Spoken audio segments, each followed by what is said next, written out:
Olá!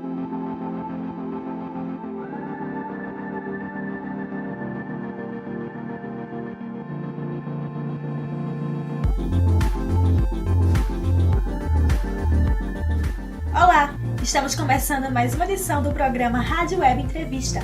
Meu nome é Alana Menezes e a nossa entrevista de hoje é com Gisele Basso Picirilli, que é engenheira florestal e mestre em extensão rural e desenvolvimento local. Ela trabalha com homeopatia há mais de 5 anos, tanto em seres humanos como no meio rural. Gisele, seja bem-vinda. Fala um pouco para a gente como foi que a homeopatia surgiu? A homeopatia ela surgiu pouco depois de 1700, acho que 1760 e pouco, com o Hahnemann. E o Hahnemann era um médico e naquela época só se fazia sangria e provocação de vômito. E ele não acreditava nisso, ele via que ele perdia muitos pacientes com essa metodologia. A sangria é aquele uso de sanguessuga ou retirada de sangue, né? E aí ele saiu, ele parou de medicar, voltou para a academia e começou a traduzir vários livros. E aí ele começou a ter acesso a Paracelso, a Hermes Trismegisto e outros. E ele começou a dar um nó na cabeça, ele falou, tá tudo errado, né? Tá tudo errado, e ele queria voltar, né? Depois de um tempo, depois de ter traduzido muitos livros, ele resolveu voltar a medicar. Só que ele de forma diferente, ele isolava a substância e isso ele ia atrás de cadáveres, né, que tinham morrido, que não sabiam do que tinha morrido. Então ele abria cadáver, tirava a mesma substância, analisava e ele começou a separar algumas substâncias e a dar para os seus pacientes. Gisele, como funcionam os medicamentos homeopáticos?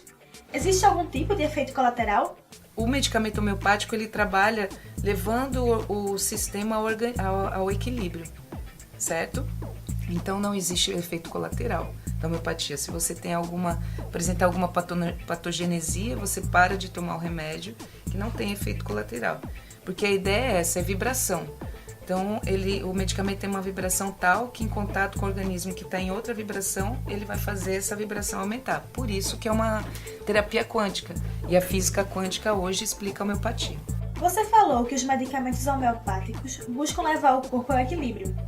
Dessa forma, qual é a diferença entre a alopatia e a homeopatia? A diferença básica entre a alopatia é isso. A alopatia ela trabalha com contra, né? Você toma um medicamento contra dor de cabeça, né? Contra dor de barriga. E a homeopatia não, ela usa medicamentos que têm semelhança com os sintomas que você está sentindo. O programa Rádio Web Entrevista de hoje é com Gisele Basso Picirilli, especialista em homeopatia.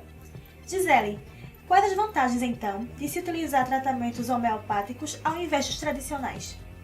Medicamentos convencionais a gente sabe que são químicos, né? Químicos danificam o meio, além da embalagem, além do própria pessoa que está lidando com aquele químico, quanto o meio ambiente para digerir. A homeopatia ela é feita de elementos naturais, né? Ela só se utiliza de álcool e água, que o álcool evapora e a água ela vai estar até beneficiada com algum aditivo natural.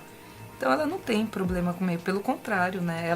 Ela fortalece o meio, ela trabalha para fortalecer e equilibrar o meio.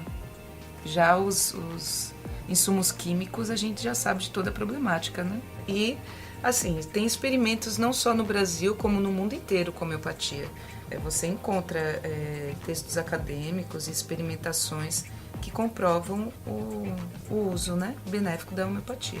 Como são feitos os medicamentos homeopáticos? Você pega de uma tintura mãe, né, que você pega o que for a substância e coloca no álcool. E aí, para fazer o medicamento, você pega 5 gotas daquela substância. Nessas 5 gotas, você vai botar no frasquinho e vai diluindo. Quando você chega no CH12, não tem mais aquele mol, que na química a gente aprende 6 vezes 10 a menos 23, que é o máximo de uma partícula quantificada pelo homem.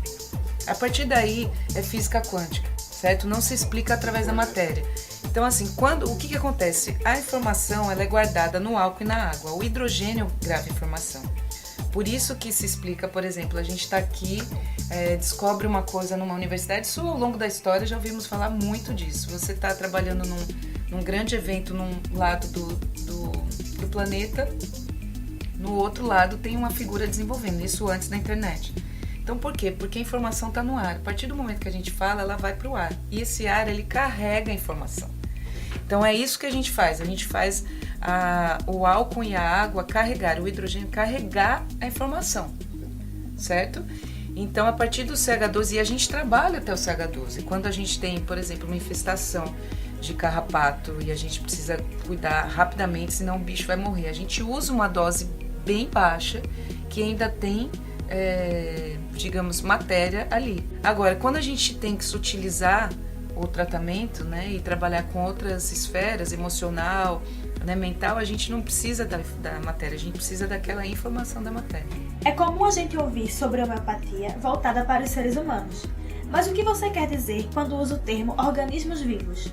Então, a homeopatia, quando o Hahnemann desenvolveu a matéria médica, ele estava testando no humano, né?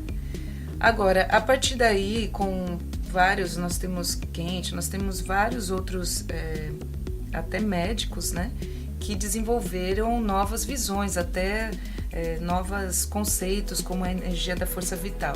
Quando você fala se a homeopatia funciona, eu tenho que falar uma coisa muito importante, que a homeopatia, além dessas leis, ela trabalha com a força vital.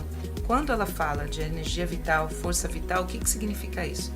Ela quer dizer que os organismos, qualquer organismo vivo, ele tem um mecanismo de ação e ele trabalha da melhor forma possível. Só que a partir de uma, digamos assim, a gente chama de noxa, né? Mas pode ser uma informação externa que aquele organismo refletiu ou digeriu, ele vai ter uma indisposição naquele mecanismo de funcionamento. E cada organismo responde de um jeito. Na verdade, se for falar do ser humano, cada ser humano responde de um jeito diante de uma mesma situação. Então isso é o que desequilibra o organismo, é o que desequilibra a força vital. Então a homeopatia, ela vem para levar o organismo a um novo equilíbrio. Essa ideia, né, dessas pessoas que vieram trabalhando a homeopatia, desde da década depois da Revolução Verde, né, vamos dizer, um pouco depois, lá pela década de 70, essas pessoas começaram a experimentar, principalmente lá o pessoal de Viçosa, começou a experimentar em outros organismos. Então lá tem experimentação com água, com solo, com animais, né, com plantas, e começou a ver que apresentavam resultado, né, tanto desses medicamentos semelhantes, né, que estão compilados por Hahnemann, como também pelos isoterápicos, que são homeopatias, que são feitos, a cura é feita pelo igual, né, não é mais o semelhante. Então é a isopatia. A isopatia é a cura pelo igual. Então se aquele solo está com problema, eu vou utilizar aquele mesmo solo para fazer homeopatia. Se o animal está apresentando um fungo ou um carrapato ou uma mosca, né, do chifre, por exemplo, eu vou utilizar a mosca, o carrapato, para fazer homeopatia e aplicar nesse animal. Gisele, qualquer tipo de doença pode ser tratada com homeopatia? Vamos dizer assim, toda e qualquer doença ela pode ser tratada com homeopatia. Agora, tudo vai depender de como aquele organismo está intoxicado.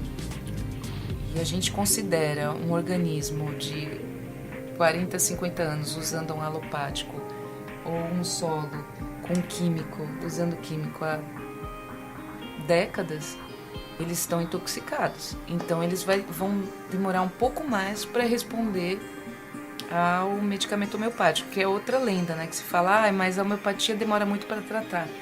Não demora para tratar não. Inclusive, a gente usa a homeopatia até para primeiros socorros e dá tudo certo. Só que a questão é o quão aquele organismo está intoxicado. Porque são medicamentos muito fortes, né? Os alopáticos. E a homeopatia é muito sutil. Então tem essa questão dessa desintoxicação desse organismo para ele poder aceitar a homeopatia. E a desintoxicação pode ser feita com homeopatia também. E como a gente sabe qual tipo de medicamento utilizar para cada doença? Então, como eu falei, né? Hahnemann, ele compilou esses sintomas. Então, a gente nem fala em doenças. A gente não fala que a pessoa está doente, né? Por quê? Porque cada um, embora tenha, né? Vamos dizer assim, como a alopatia fala, ele está com uma virose, ele está com uma bactéria. Só que a resposta de cada organismo é diferente. Então, não necessariamente eu vou usar o mesmo medicamento. Porque esse medicamento, ele leva em consideração o físico, mas ele também leva outras esferas. O emocional, o mental, né? Então, eu tenho que analisar todas essas, vamos dizer, né? Todas essas vertentes do ser. E o humano é o mais complexo, né? Que chega até o energético, que a gente chama. Então, eu tenho que analisar tudo isso para ver qual é o medicamento. Porque senão, mesmo que eu use um medicamento, né, como tem já compostos homeopáticos, tem vários medicamentos que já sabem, você usa esse aqui para gripe. Só que eu estou tratando, às vezes eu posso estar tratando a homeopatia com homeopatia, mas de forma alopática. Então, e existe isso, existe muito isso. Então, são escolhas que você faz na hora de você fazer um tratamento, né? Se você tem que... Qual forma que você vai utilizar. Mas essa forma que a gente utiliza, principalmente essa forma vinda, né, de Viçosa, a gente trabalha o organismo como um todo. Estamos encerrando mais uma edição do programa Rádio Web Entrevista. A edição de hoje teve como convidada Gisele Basso Picirilli, especialista na área de homeopatia. Obrigada, Gisele, pela participação. Esta foi mais uma produção da Rádio Web Agroecologia, vinculada ao Núcleo de Agroecologia e Campesinato da Universidade Federal Rural de Pernambuco.